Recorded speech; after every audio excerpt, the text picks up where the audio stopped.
We continue our reading of Turn Your Eyes Upon Jesus, an invitation to spend a year with your best friend, a daily devotional by author George R.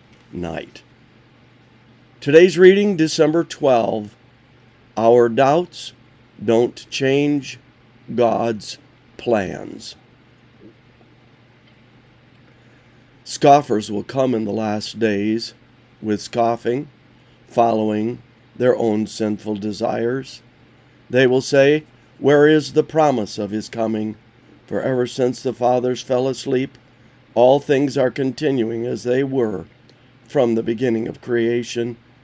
For they deliberately overlook this fact, that the heavens existed long ago, and the earth was formed out of water and through water by the word of God, and that by means of these the world that then existed was deluged with water and perished.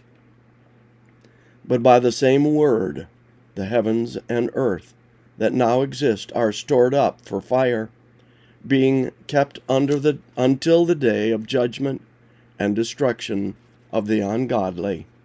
2 Peter 3:3-7. Doubting comes easily, especially when it involves the second advent. Day follows day, and year follows year, and the flow of history goes on and on. And with the lulling passing of time, the return of Christ falls into the background of our thinking, transformed into a bit of New Testament mythology, or perhaps a pious wish that we think about when we are ill or lose a loved one.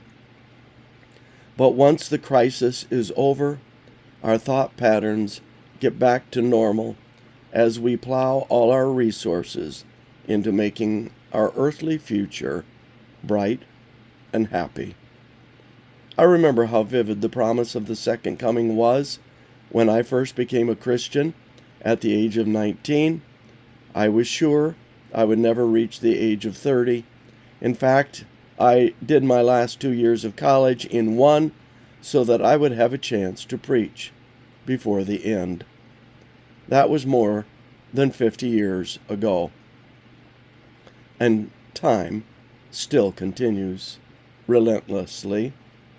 Down through history, that perception has led many people to scoff at the Bible's teaching on the Advent and to live according to their own sinful desires, noting that things are as they always have been.